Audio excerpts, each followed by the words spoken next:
Hi, how's it going there today? Doing well. How are you? Great. It's not every day that I get to interview a family. Do I call you guys the Ellis family, the Ellises? How do you like it? The Ellises. The Ellises is cool. Well, Ellises, thank you for taking the time to do this. And it's interesting to me when you have high-profile people who are very successful in their respective fields who come together and also their families in the spotlight in general like this. So how are you guys holding up in the midst of all the COVID-19 stuff? It's been cool. To be honest, it's been what's your word that you use a lot that everyone in the house now is screaming this one? Pivot. Pivot. That is like my coined phrase of 2020 because nothing has gone the way anyone's expected. I think that's fair for everyone to say. So Yes. It's all about adjusting this year. I think it's been a lot of having to figure out what's the next best thing. And we've been trying to do that and trying to stay sane. So we're here. Yeah. We've been here. The fact that we're here talking to you, that's also an accomplishment. The kids are still asleep. So we're like, far, so good. And I have to admit, being super busy on a regular, like, for example, last year this time, super busy traveling, we were moving. I actually enjoyed some of the downtime that we did have. And I was able to spend some time reconnecting with the kids, reconnecting with my husband, doing some quality things. So though it was such a bizarre and a very sad time for many people, I did have some joy in finding time to spend with my family. Yeah, so I agree. Spending time together has been good. It's been good. Enlightening. Yeah. Sure, you used the magic word pivot, and both of you come from pivot-oriented backgrounds, but of course, pivoting means something totally, totally different in the family sense. And right now, here in New York, we're still a couple of weeks away from back to school. We start a little later than everybody else, but it seems like the rest of the United States, they're already back in school or about to be. So any tips you guys can pass along?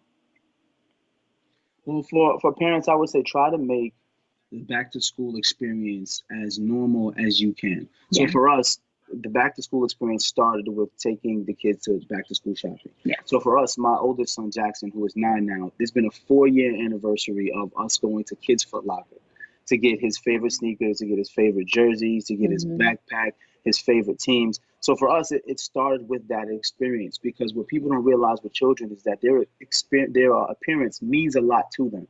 And it helps with self-esteem, it helps with confidence. And there was a great philosopher by the name of Deion Sanders that said, if you look good, you feel good. And if you feel good, you learn good. So for us, it's like making sure you start their routine this year the same way you always did, even if the school year is going to be a little different. Yeah, we're not sure what school is going to look like for every child. It may be different depending on your state, depending on your region. But, making sure that we maintain what a school day may look like. So for my kids, there's not going to be the sleeping in late, staying up late, rolling out of your bed into pajamas onto your Zoom call. It's going to be, no, we're going to get up in the morning as if we're going to school. You're going to shower, you're going to eat breakfast, and you're going to sit down. Right. We've designated areas in the house that are kind of like classrooms for each child, which has been good, to be able to have them in a space where they're wanting to learn and they're feeling like they're refreshed. And, I'll be frank, my 9-year-old said that he can't be on these Zoom calls just looking any old how, you know what I mean? So, we're still going to Kids Foot Locker to rack up on some things. If we can't go in store, we'll just order online, and then at least he'll have his drip for the school year, Right. Yeah, well, I'm glad to hear a reference to prime time, Mr. Sanders himself, to say the very least. Are you allowed to say who Jackson's favorite teams are, that when you're going to Foot Locker, that's what you pick up merch from? Well, it's funny because Jackson loves the Golden State Warriors. He loves the Golden State Warriors. He loves Steph Curry. But with the resurgence of The Last Dance with Michael Jordan, it's been in my house. It has been like a mix between the Bulls and the Warriors. Yeah. And you can't go wrong with the Bulls. 6 championships in 8 years. Michael Jordan, Scottie Pippen, there you go. Dennis Rodman. You can't go wrong with that team. So it's been a mix. And that was like your childhood. So there's a That lot was of my moments. childhood, Yeah. yes. There's a lot of nostalgia going on around here because I was like, I remember when I had everything Bulls. So and they wear J's now because of what happened in the 90s. Right. So now they understand why this is why everyone wears especially being J's. from New York, Being you know from how Brooklyn, it is. that was a big deal That was a thing. You had to wear your J's. Get ready That was for a the first thing. day And my of school. 9-year-old is now a sneakerhead. Yes. Our 3 almost 4-year-old is like picking out his own outfits and he has his own style. So He's we like let them prime time. rock. Cairo is like prime time. He'll lay out his shirt then his shorts, and he'll put his sneakers at the bottom, and he'll just be like, I don't know. I don't know if I'm feeling this. And he'll switch them out, and I'm like, this is prime time. And then all of his drawers are all disorganized, and then I have to refold everything. There we go. Add that to my list of things to do. Well, I didn't grow up with a father who was a professional athlete, but of course, whatever your parents like, there's a certain age where that's not cool, and then as you get a little older, you realize, like, oh, that is pretty cool. Is he a fan of your athletic history? He is, but he reminds me that I'm not Odell Beckham Jr. That's the constant reminder in the house. He's like, Dad, yeah, you were okay. Right. You played, but you're not OBJ. And I gotta eat that. You know what I'm saying? Because I remember when I was growing up, your father is always a role model. But because he's your father, you always see him as just dad. Mm-hmm. So I'll take it, and I just make sure that he's following people who are good enough to carry on that legacy of greatness. And OBJ is definitely one of them. Yeah. You know, being that we're from New York, and he was a Giant for so long. Yeah. You know, we're both huge fans of him. So I rock with. I support that choice to be an OBJ fan. And you went to Hofstra University just like I did, which does not have a football team at the moment. Now, I guess the medical school. Don't remind me. Oh my goodness, we're still bitter about that. Wait a second. So you went to Hofstra. What year did you graduate? I graduated in 2004, so I would have been in school with you at around the same time. Yes. Yeah. I was there 2002 to 2006. Yeah, and I was there 2005. Oh, so and then grad school 2007. So you two met at Hofstra University?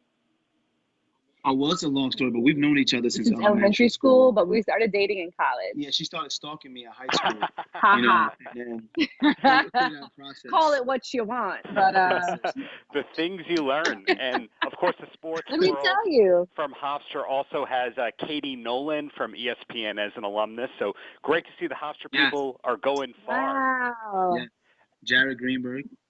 Yeah, that's awesome. Yeah. Very nice. He's at NBA Network. Oh, cool. Exactly. Yeah, you did a little color commentating.